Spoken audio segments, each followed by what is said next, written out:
પ્રવીણભાઈ નમસ્કાર.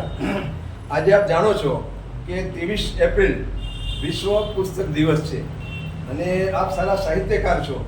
આપે અહીં આવીને ઘણા બધા મેગેઝિનમાં અને દૈનિક પત્રોમાં આપના લેખ આવે છે, એ વાંચીને અમે બહુ અભિભૂત થઈએ છીએ. એટલે આપણને પુસ્તક પ્રેમ જોઈને અમને એવું થયું, મારી સાથે ચંદુભાઈ ટીડી છે, કે આજે વિશ્વ પુસ્તક દિવસ છે તો આપણા જ્ઞાનનો પણ અમે લાભ લઈએ. આજે શ્રી નાગરદાસ જેઠાલાલ દોશી સાર્વજનિક ટ્રસ્ટ ડીસા સંચાલિત મણિબા ગ્રંથાલયમાં આપણે આવ્યા છીએ. અહીંયા સંચાલિકા બેન પણ ખૂબ સરસ ઉત્સાહી છે. આપણી સાથે જ્યારે પણ આવીએ ત્યારે પુસ્તક આપણને તરત જ કાઢીને આપે છે અને એ માત્ર બહેનો માટે આ પુસ્તકાલય બનાવ્યું છે. નવીન કાકા ડૉક્ટર, કનુભાઈ આચાર્ય અને એવા બધા ઘણા મહાનુભાવો આની સાથે સંકળાયેલા છે. એટલે બહેનો જ્યારે આવે ત્યારે એમને કોઈ આગળ પરીક્ષા આપવી હોય એના માટે તૈયારી કરવા માટે બહેનો અહીં આવે છે. જે સિનિયર સિટીઝન જેવા મિત્રો પેપર વાંચવા પણ આવી શકે અને જો આના સભ્ય હોય તો પુસ્તકો પણ અહીંથી તમને આપે છે. એટલે ખૂબ સરસ સંચાલન થઈ રહ્યું છે. એના માટે આજે આપણે આ સંસ્થાની મુલાકાત આવ્યા છીએ, કારણ કે આજનો દિવસ મેં આપને કહ્યું તેમ વિશ્વ પુસ્તક દિવસ છે. એટલે આપણે થોડાક પુસ્તકો જોઈએ, થોડી પુસ્તકો વિશે વાતો કરીએ અને જે પુસ્તકો લોકોના જીવનમાં પ્રભાવિત કરે છે એવા સરસ મજાના પુસ્તકોની પણ આપ વાત કરજો. એક બે વાતો હું પણ મૂકીશ. ચંદુભાઈ ઈટીડી આપણા આ ચિત્ર શિક્ષક છે, રાષ્ટ્રપતિ એવોર્ડ વિજેતા, પણ એ પોતે સાહિત્ય પ્રેમી છે અને એમને થયું કે જો આજે વિશ્વ પુસ્તક દિવસ છે તો આપણે સારી લાઇબ્રેરીની મુલાકાત લઈએ. એટલે આપણે પુસ્તકની મુલાકાત મારાવીએ છીએ. જુઓ તમે કેવા સરસ ગ્રંથો છે. પ્રવીણભાઈ, આપ જાણો છો કે સીતા, સાવિત્રી, ગાયત્રી, ગંગા જેવા આપણા સરસ મજાની બહેનોએ આપણને ખૂબ મજાનું આપણી સંસ્કૃતિને જાળવવા માટે પ્રયત્ન કર્યો છે. એમાંથી પુસ્તક મને વંચાય છે સીતા વિશેનું. આપ જુઓ, સીતા વિશે અમીશ નામના સાહિત્યકારે ખૂબ સરસ મજાનું પુસ્તક લખ્યું છે. આવા ઘણા બધા પુસ્તકો છે અને આપ એના અભ્યાસુ છો, એટલે આપને પણ કોઈ સારું પુસ્તક લાગે તો આપ બહાર લાવીને એની થોડી ચર્ચા કરશો તો આજના દિવસે આપણને મજા આવશે. સાહેબ, આ એક પુસ્તક છે માતૃત્વ. વાહ, હા, એમના લેખિકા લાભુબેન મહેતા. માતૃત્વ ખાસ કરીને આપણા જીવનમાં માતાનું શું મહત્વ છે એના લગતી તમામ વાત અહીં કરવામાં આવી છે. માતૃત્વ સિવાય બીજા ઘણા બધા અહીં પુસ્તકો છે જે આપણા જીવન સાથે જોડાયેલા છે. આપણા જીવનમાં કેવી રીતે આપણે પ્રગતિ કરી શકીએ એવા પણ અહીં પુસ્તકો ઘણા બધા આપેલા છે. માતાનું મહત્વ સાથે સાથે પિતાનું પણ મહત્વ, ગુરુનું મહત્વ, એ તમામ વાત આપણા જીવન સાથે આપણે શીખવી જોઈએ, જીવનમાં ઉતારવી જોઈએ. તો આપણે સરસ મજાના સંસ્કૃતિ વર્ધક પુસ્તકો આપણે વધારે ગમે છે અને આપણા લેખ પણ લગભગ એવા જ હોય છે. સંસ્કૃતિને સંવર્ધન કરવા માટે શું શું કરી શકાય એ પણ તમારું. એક સાહેબ બીજું એક પુસ્તક છે શક્તિ, સંપાદક રંજના હરીશ. જે માતૃત્વની વાત કરી એવી રીતે શક્તિ પણ આપણા જીવનમાં શક્તિનું પણ મહત્વ છે. જેમ આપણે નારી શક્તિ, આ સિવાય દૈવી શક્તિ. આપણે જ્યારે આપણું મન પવિત્ર હોય તો આપણે જે દૈવી શક્તિ હોય એ પણ આપણને મદદ કરતી હોય છે. એના લગતી તમામ વાત આ પુસ્તકમાં છે. બરોબર, આ પણ આ પુસ્તક વાંચજો એવી અમારી ખાસ અપીલ છે. આપણે જાણીએ છીએ કે વૈદિક સંસ્કૃતિ આપણે ગણાય છે. ભારતીય સંસ્કૃતિ વૈદિક સંસ્કૃતિ ગણાય છે. એટલે આપણે ત્યાં 4 વેદો આપણને આપેલા છે. એટલે એ વેદોનો અભ્યાસ કરીને વાલ્મીકી ઋષિ જેવા ઋષિઓએ એના કેટલાક વિભાગ કર્યા છે અને મહાભારત, ભાગવત, ગીતા, એવા કેટલાક રામાયણ, એવા કેટલાક ગ્રંથો આપણને આપ્યા છે. જે ગ્રંથો દ્વારા આપણે આપણા જીવનમાં જે કંઈ ઘટનાઓ બને છે એમાંથી આશ્વાસન કેવી રીતે લઈ શકીએ એની કેટલીક વાતો આપી છે. જે વેદો અને આ સિવાય જે આપણે વાત કરી મહાકાવ્ય, રામાયણ છે, મહાભારત છે, એ આપણા જીવન સાથે ખૂબ જ જોડાયેલા છે. અને હું તો ત્યાં સુધી કહું છું કે આપણું જે ઘર હોય તો ઘરે આ પુસ્તકો વસાવવા જ જોઈએ. જેમ કે શ્રીમદ ભગવદ્ ગીતા છે, રામાયણ છે, મહાભારત છે, એ માત્ર પુસ્તક નહીં પણ આપણે જીવનમાં આપણે કેવી રીતે જીવન જીવીએ. પુસ્તક ખાલી મૂકી રાખવાથી એનું પેલું મહત્વ નથી, પણ પુસ્તકમાંથી આપણે ખાલી 2 પેજ દિવસનો વાંચીશું તો પણ એની અંદર જે શ્લોક હોય, એનું જે ભાષાંતર હોય, એ પણ આપણે જીવનમાં કંઈક ફેરબદલાવ લાવી શકે એવા પુસ્તક. જે ઋષિમુનિઓ થઈ ગયા, એમના જે વિચારો છે એ વિચારો એ પુસ્તકમાં રજૂ થયેલા છે. સાચી વાત છે. આપણે ઋષિમુનિએ બહુ તપ કરેલા છે. આપ જાણો છો કે ગુફામાં બેસીને બોર જેવા બોરડીના ફળ ખાઈને હા. કે ગંગાજળ પીને હમ. પણ એમણે સાધના કરીને જે જ્ઞાન પ્રાપ્ત કર્યું હમ. એ જ્ઞાન આપણા સુધી લાવ્યું. હમ. એવા જે આ પુસ્તકો છે એનો આપણે દરેકે અભ્યાસ કરવો કરવો જોઈએ. જોઈએ. અને અભ્યાસ કર્યા પછી જીવનમાં અનુકરણ કરીએ કરીએ. તો આપણું જીવન ધૂમધામ બની શકે છે. તમે તો ખૂબ અભ્યાસ કર્યો છે પ્રવીણભાઈ, તમારું લખાણ પણ ખૂબ સારું હોય છે. એટલે તમે એકાદ પુસ્તક વિશે કંઈક થોડું વિશ્લેષણ કરી શકશો? હા સાહેબ, આમ તો લગભગ પુસ્તક વાંચવાનું તો ઘણા બધા થયા છે, પણ મને ખાસ કરીને જે ટૂંકી વાર્તાઓ જેમ કે ડોક્ટર વીજળીવાળા છે, હા. આવા જે લેખકો ખરા કે હોય ટૂંકું એકદમ હા. બરોબર, પણ એમનો જે સાર હોય, બોધ હોય, એ આપણે જીવન આપણને સ્પર્શી થતો હોય છે. એટલે આવી જે ટૂંકી વાર્તાઓ, ટૂંકા લેખ હોય, હું પણ મારા જીવનમાં આ વધારે અનુકરણ કરું છું કે ટૂંકી વાર્તા હોય, ટૂંકા લેખ હોય, બરોબર, અથવા કોઈ વ્યક્તિ હોય, એમનું વ્યક્તિત્વ આપણને સ્પર્શી થતું હોય, હા, આ લખવાનો લગભગ હું પ્રયત્ન કરતો હોઉં છું. અમે વાંચીએ આપણા લેખ બધા આ ટાઈપના જ હોય છે કે તમે જે નાના નાના લેખ લખીને પણ મોટી વાતો અંદર સમાવી શકો છો. ગાગરમાં સાગર સમાય એવી રીતે તમને એ રીતે પણ ધન્યવાદ આપું છું. નમસ્કાર પ્રવીણભાઈ સાહેબ. નમસ્તે. આપ જાણો છો કે આજે વિશ્વ પુસ્તક દિવસ છે, 23 એપ્રિલ. એટલે આપણે એવું વિચાર્યું કે સમાજમાં પુસ્તકનું શું મહત્વ છે એના વિશે થોડી વાતો કરીએ. બરાબર. કારણ કે આપણે જાણીએ છીએ કે વૈદિક કાળથી ભારતીય સંસ્કૃતિ વૈદિક સંસ્કૃતિ કહેવાય છે. ત્યારના આપણા વેદ, ઉપનિષદ, આરણ્યકો અને એના દ્વારા જે આપણો સાહિત્ય, આપણી પાસે વારસો છે, એના દ્વારા આપણે અત્યાર સુધી સંસ્કારોને ટકાવી રાખ્યા છીએ. વિશ્વની ઘણી સંસ્કૃતિ આપણે જોઈ અને આથમતી પણ જોઈ, ઉગતી પણ જોઈ. જ્યારે ભારતીય સંસ્કૃતિમાં કંઈક એવું તત્વ છે કે હજુ સુધી સરસ મજાની ખિલખિલાટ છે અને આપણે સંસ્કારી જીવન જીવી રહ્યા છીએ. તો આપણે એમાંથી કોઈ એવું પુસ્તક વાંચ્યું છે જેના દ્વારા આ સંસ્કારનું ઘડતર થઈ શકે છે? એના માટે આપ કંઈ કહેશો?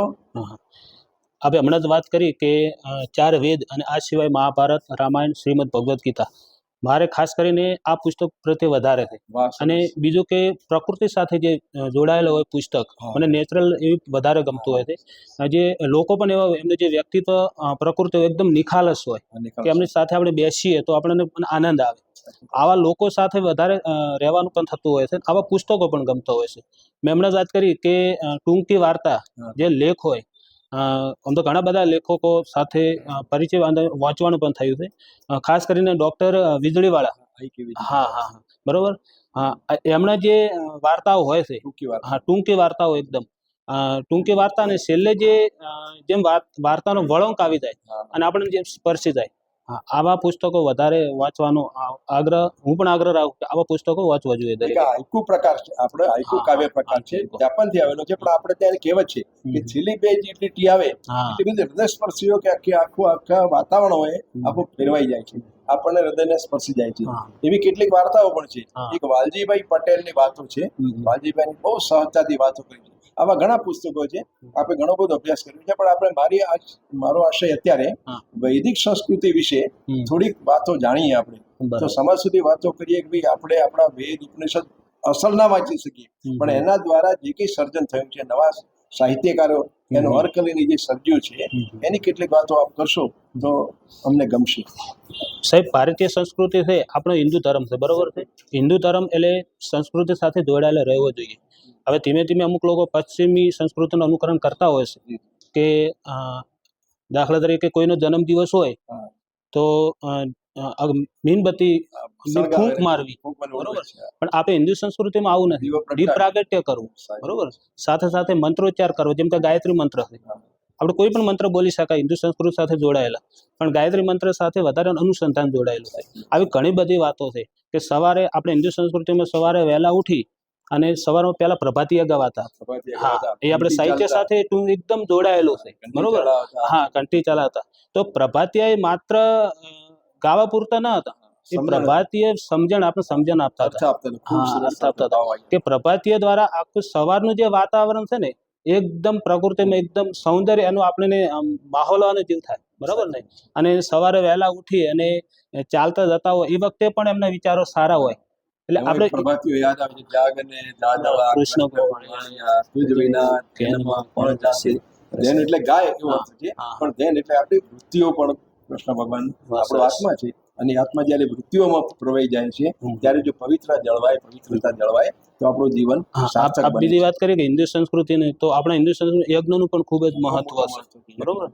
તો આ જે યજ્ઞ હોય, યજ્ઞ માત્ર કરવા ખાતર નહીં, પણ યજ્ઞ દ્વારા જે વાતાવરણ પવિત્ર થાય છે, અને યજ્ઞ દ્વારા આપણે અંદર પણ એના વિચારો શુદ્ધ થતા હોય છે. તો આ ભારતીય સંસ્કૃતિ સાથે આ યજ્ઞ છે, સવારે જે આપણે પ્રભાતિયાની વાત કરી, આ બધું સીધી રીતે જોડાયેલું છે, અને એની સાથે જોડાયેલું આપણે પણ રહેવું જોઈએ. સાચી વાત છે. એટલે આપ એમ કહેવા માંગો છો કે રામાયણ, ગીતા, ભાગવત આ બધા કૃતિઓ આપણે વાંચવી જોઈએ, અને વાંચીને એનાથી અમલ કરીને આપણા જીવનને ઉન્નત બનાવવાનો પ્રયત્ન કરવો જોઈએ. પ્રવીણ સાહેબ, મેં આપને એક અમુક જાણવા માંગુ છું આપણી પાસેથી કે ગીતા વિશે તો ઘણા સાહિત્યકારોએ ઘણું બધું લખ્યું છે, ઘણા વિવેચકોએ, ઘણા સંતોએ. આપ પણ એમાંથી કંઈક અર્ક કાઢીને લખો છો, તો આપને ગીતાના કોઈ એક બે પ્રસંગો એવા જીવન સ્પર્શી હોય એનું વર્ણન કરી શકશો? હા, શ્રીમદ ભગવદ્ ગીતા જ્યારે એમનું લખાયું હોય છે, તો આપણને પણ નવાઈ લાગે, આશ્ચર્ય થતું હોય છે કે આ પુસ્તક કેવી રીતે રચાયું છે. હા, બરોબર. હા, મહાભારતના યુદ્ધ વચ્ચે. પણ એમાંથી જે આપણે લેવાનું છે, જે બોધ લેવાનું છે, બરોબર, એમના જે અધ્યાય છે, 18 અધ્યાય, એમાં દરેકમાં અલગ અલગ રીતે સમજાય. હા, 700 શ્લોકો છે. ખાસ કરીને મને જે સ્પર્શિત હતો એ કર્મયોગ સાહેબ. હા, કે આપણે કર્મ કરવું જોઈએ, ફળની આશા રાખવાની નથી. ભગવાનને નજર સામે રાખીને કર્મ કરવાની વાત છે. ભગવાને તો આપણને વિચાર આપી દીધા, પણ કર્મ તો આપણે કરવાનું હોય. ભગવાને છેલ્લે કહ્યું અર્જુનને કે મેં મારી વાત બધી કરી, તે જે પ્રશ્ન પૂછ્યા એના મેં જવાબ તને આપ્યા, હવે તને યોગ્ય લાગે તે તું કર, આવા શબ્દ વાપરે છે. એટલે ગુરુ તરીકે શિષ્ય ઉપર હાવી નથી થવાનું. આપણે શિક્ષક છીએ, તો વિદ્યાર્થી સાથે આપણે જે જ્ઞાન છે એને તેના મગજમાં મૂકવાનું છે, પછી એનું અનુકરણ કર એવો એને ફોર્સ કરવાનો નથી. એવી કેટલીક વાતો પણ અંદર આવે છે. આપણે સરસ મજાનો તમારો અભ્યાસ છે, એનાથી અમે ખુશ છીએ. તમારા ઘણા બધા લેખો અમે વાંચીએ છીએ, અને તમને આ લેખ લખવાનું પ્રેરણા ક્યારે મળી? સાહેબ, હું લગભગ ધોરણ 8 ભણતો, એ વખત રખેવાળમાં આડી ચાવી ઊભી ચાવી આવતું, બરોબર ને? હા, ત્યાંથી આડી ચાવી એમાં જે શબ્દ ભંડોળ આવતો, ત્યાંથી લખવાનું ચાલુ કર્યું. પછી ધીમે ધીમે રખેવાળમાં અલગ અલગ લેખો આપતા. પછી રખેવાળમાં જે તરુણભાઈ અને વિક્રમભાઈ, હા, એ મારા અંગત મિત્ર છે, એમને મને એવું કહ્યું કે તમે એક કોલમ પસંદ કરો. એટલે હું દર સોમવારે સંવેદના કોલમ પસંદ કરતો. સંવેદના જે વિષય છે એ મારી જાતે મેં નક્કી કર્યો છે. સંવેદના એ વ્યક્તિત્વ સાથે આપણે જોડાઈ રહેવું, પ્રકૃતિ સાથે જોડાઈ રહેવું. સંવેદનામાં માત્ર કોઈ પણ એવા વ્યક્તિને આપી દેવું નહીં, કોઈ કહે અને આપવું એવું નહીં. મારે એ વ્યક્તિની મુલાકાત કરવી, મને લાગે કે એ વ્યક્તિનું પેપરમાં આપવા યોગ્ય છે તો જ આપવાનું. એની સાથે સાથે એવા કોઈ લેખ હોય, એવા કોઈ પ્રસંગ હોય, એ પણ સંવેદનો. ખૂબ અભિનંદન. હવે આપનું બાળપણ એના વિશે થોડી વાતો કરશું.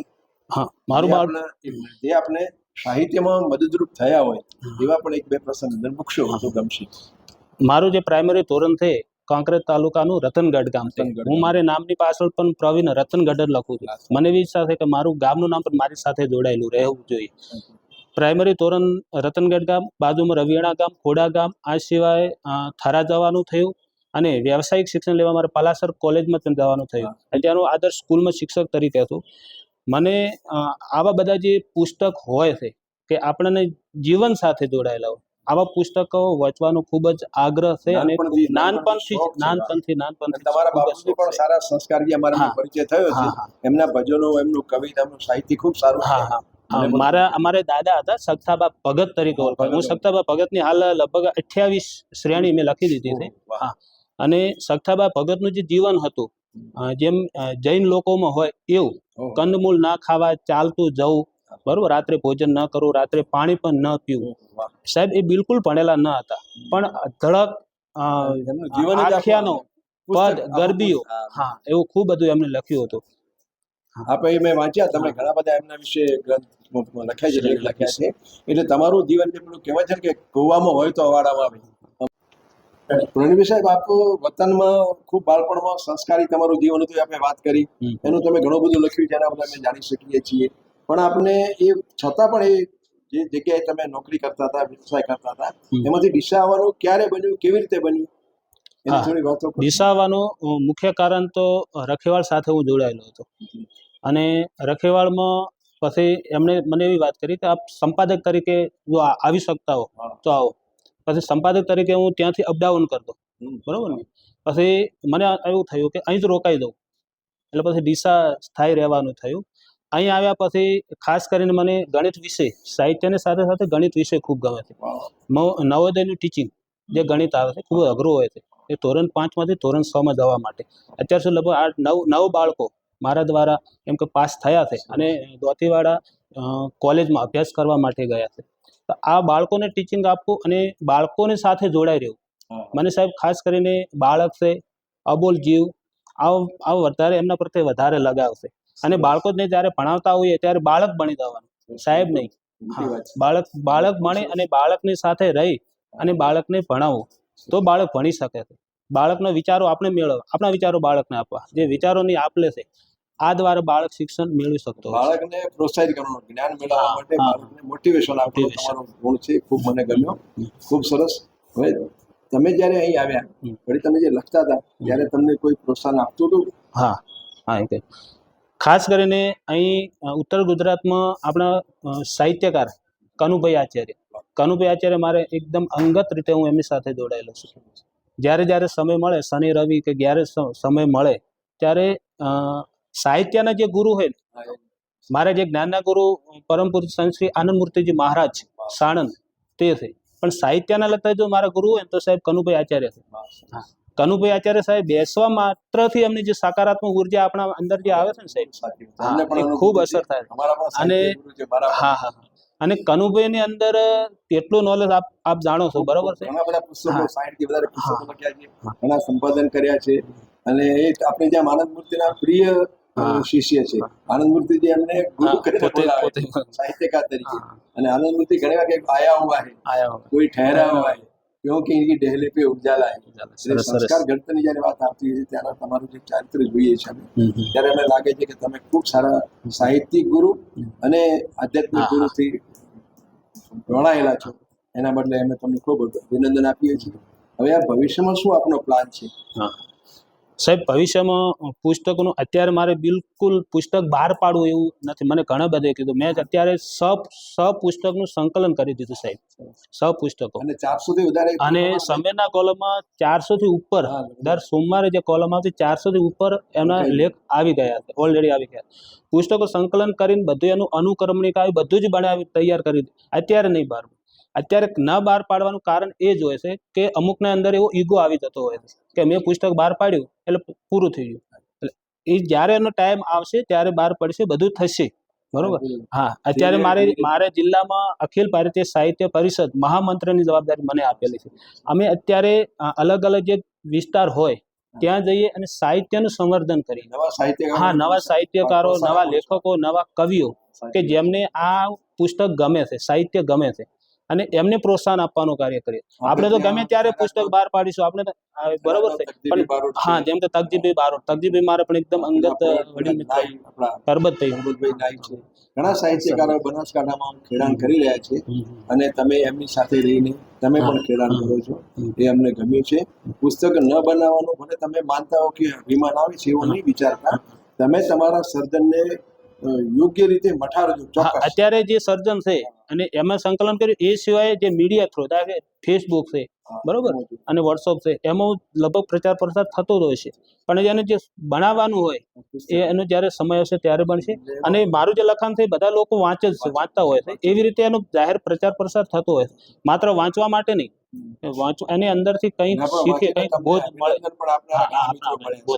એટલે કોઈ પણ સાહિત્યકારો હોય, સંગીતકારો હોય, ચિત્રકારો હોય, એ કૃતિ જ્યારે પોતે રજૂ કરે પછી એને પ્રોત્સાહન આપનાર કોઈ મળે તો એને વધારે બળ મળે. મારી સાથે સાહેબ ખાસ કરીને હું ડીસા રહું છું. અત્યારે ડીસામાં કનુભાઈ આચાર્ય તો ખરા જ, એ સિવાય ભગવાનભાઈ બંધુ પોતે પુસ્તક બહાર નહીં પાડ્યું સાહેબ, પણ બીજાને પીઠ થાબડવાનું કામ ભગવાનભાઈ બંધુ કરી રહ્યા છે. એવા આપ શ્રી નાથાભાઈ, એક ચંદુભાઈ એટીડી, આવા ઘણા બધા એવા લોકો છે મારા સાહિત્ય કલા સંઘ સાથે જોડાયેલા. આવા લોકો જે છે એ મને પણ ખૂબ પ્રોત્સાહન આપે છે. મારી સાથે સાથે એવા જે લોકો છે એમને પણ પ્રોત્સાહન આપવાનું આ કામ કરે છે. સંસ્કૃતિ આપે ભગવાનભાઈ બંધુઓ. આપણે જ્યારે પુસ્તકોનું સર્જન કરવાનું હોય કે સાહિત્ય કૃતિઓ એને હાઇલાઇટ કરવાની હોય, કંઈ પણ ખર્ચની વ્યવસ્થા કરવાની, બધું આયોજન કરવાનું, ત્યારે ભગવાનભાઈ બંધુ ખૂબ આદર્શ સંગઠક છે, સારા ઉદ્ઘોષક છે અને ખૂબ લાગણીથી આપણી સાથે વર્તે છે અને પ્રોત્સાહન આપે છે.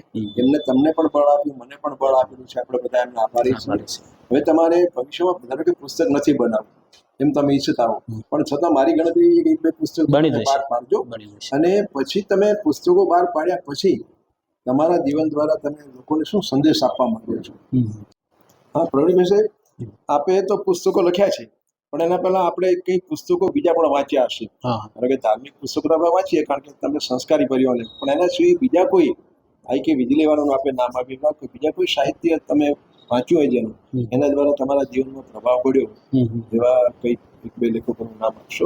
હા, ખાસ કરીને ગુજરાતનો નાથ, સત્યના પ્રયોગો, બરોબર, આવી આત્મકથા કે જેમને પછી પાટણની પ્રભુતા, બરાબર, કે આવા જે પુસ્તકો છે એમને માત્ર એમની જે જીવનશૈલી થઈ ને એ સિવાય એમનું જે અંદર જે સાહિત્ય જે દોડ્યા, ઝવેરચંદ મેઘાણી જે આપણે વાત કરી, ઝવેરચંદ મેઘાણી અલગ અલગ વિસ્તારમાં ફરતા, હા, મને એવું વધારે ગમે છે કે અમે અલગ ફરવું અને ત્યાં દેખાય એ લખવું. હા, મને આવું વધારે ગમે છે. ટેબલ વાર્તાઓની સાહેબ, ટેબલ વાર્તાઓ. અને મને સાહેબ પોતે અનુભવ થાય છે કે હું લખ્યા પછી જ્યારે લેખ વાંચું મને આનંદ થાય છે કે કેવી રીતે લખે. એટલે આ કંઈ કુદરતી રીતે થતું હોય છે. એકદમની સાધના છે. હા હા, તમે જ્યારે લખવા બેસો છો ત્યારે જેમ સાધનો ડૂબી જાય છે તેમ આપણે આજુબાજુનું વાતાવરણ ભૂલી જઈએ છીએ. બીજું સાહેબ કે દાખલા તરીકે મારું કામ શૈક્ષણિક કાર્ય છે, બાળકોને ભણાવવું, પણ જ્યાં સુધી એક ટોપિક થોડુંક એક વિચાર ઉપર ન લખાય ત્યાં સુધી ચેન ન પડે. અને એ લખાયા પછી જે મને આનંદ આવે છે, એમ કે થાક ઉતરી જતો હોય એવું થાય. આ ઘણા બધા લેખકોને સાહેબ આવું થતું હોય છે. બિલકુલ સાચું. હા સાચા લેખકનું થતું હોય. હા, એટલે એક પ્રકારનો આનંદ, અને એ આનંદ એનું મૂલ્ય નહીં થતું હોય સાહેબ. થાક ઉતરી જાય. હા, અને થાક ઉતરી જાય. આ એક આનંદ મહેસૂસ થાય સરસ કે આ જે રૂપિયા દ્વારા પણ આ આનંદ, આ આપણને ખુશી નથી મળતી બધી. ખૂબ સરસ વાત થઈ. આપણે એ પણ વાત કરી કે આપણા માનસિક ઘડતર થાય છે પુસ્તકો વાંચવાથી. પછી પુસ્તકો વાંચવાથી આપણે નવી બધી માહિતી જાણી શકીએ છીએ. અત્યારે તો મોબાઈલમાં એટલી બધી આવે છે, માહિતી જ્ઞાન આવે છે કે દુનિયા મેરી મુઠ્ઠી મેં એમ લોકો કહી શકે છે. એટલે આ જે મોબાઈલના પ્રભાવથી વાચકો ઉપર પુસ્તક વાંચવાનો પ્રભાવ ઓછો થયો હશે એવું આપને લાગે છે કે? સાહેબ, મોબાઈલની અસર તો થઈ જ છે. બાકી જે વાંચવા વાળા છે એ તો મોબાઈલની બાજુ મૂકીને વાંચતા હોય છે. એવા ઘણા બધા અત્યારે જે લેખકો આપણે જોતા હોઈએ કે એમની પાસે મોબાઈલ તો ઓલરેડી હોય જ છે, બરોબર, પણ મોબાઈલને સ્વિચ ઓફ કરી દે. ખાસ માત્ર જીવન પૂરતો જ મોબાઈલ, હું પણ મોબાઈલ વાપરું, આપણે બધા જ મોબાઈલ વાપરતા હોય છે. મોબાઈલ મૂકવાની વાત નથી. અત્યારે મોબાઈલમાં એટલું બધું એવું આવે છે કે તમારે અમુક શબ્દોને આપણે એની જોડણી જોવી હોય તો મોબાઈલ દ્વારા તરત જોઈ શકાય. લેખકનું આખું સાહિત્ય, હા, લેખકનું સાહિત્ય વચ્ચે આજે કોઈ ટોપિક ઉપર આપણે એનું વિશ્લેષણ કરવું હોય તો પણ ટોપિક લખો તો આપણે જે વિચારો એ સિવાય એ વિચારો પણ આપણને આપતા હોય છે. એવું નથી મોબાઈલને મૂકી દેવાનો. હા, મોબાઈલનો કામ પૂરતો ઉપયોગ કરવાની વાત છે કે મોબાઈલ આપણા જીવનમાં નકારાત્મક નહીં, હકારાત્મક અસર કરે એવી રીતે એનો પ્રમાણસરનો ઉપયોગ કરવો જોઈએ. મને લાગે આપ કહો છો એ રીતે મોબાઈલ પણ લોકો વાંચે તો છે ને, વાંચન કલા તો છે જ. પુસ્તકના પત્તા વાંચે કે મોબાઈલમાં એપ વાંચે, બધું સરખું છે. એટલે વાંચન કર્યા પછી માણસના જીવનમાં પરિવર્તન આવે. તો અમારું એવું માનવું છે કે પુસ્તકે જેમ આપણે રૂબરૂ વાત કરીએ છીએ એમ પુસ્તક દ્વારા રૂબરૂ વાત થાય છે. એટલે થોડો એમાં ફરક પડતો હશે, છતાં આપ તો વધારે એના વિશે જ્ઞાની છો એટલે વધારે આપણે પ્રશ્ન નહીં પૂછું. પણ આપ હવે જે કંઈ કરવા માંગો છો અત્યારે તાત્કાલિક સમાજમાં આપણે શું સંદેશ આપવા? આજે વિશ્વ પુસ્તક દિવસ છે, જાણો છો. એટલે આવા પુસ્તક દિવસ માત્ર આપણે લાઇબ્રેરીમાં જઈને 2 પુસ્તક વાંચીએ કે કોઈને માહિતી આપીએ એ પૂરતું નથી. આજીવન એના માટે શું કરી શકાય એવું કોઈ આપની પાસે પ્લાન ખરો? હા સાહેબ, જીવન છે એટલે રમત ગમત છે, વાંચન છે, આ જીવન સાથે જોડે રાખવું જ જોઈએ. સંગીત છે. હા, સંગીત છે, આ જે કલા છે, બરોબર છે. સવારે અથવા સાંજે જે એમને ટાઈમ મળે એમાં થોડુંક તો વાંચવું જ જોઈએ, એવું મારો પોતાનો આગ્રહ. વાંચવાથી આપણી અંદર જે હોય એ તો ડિલીટ થતું જ નહીં, વધારે આવવાનું જ છે.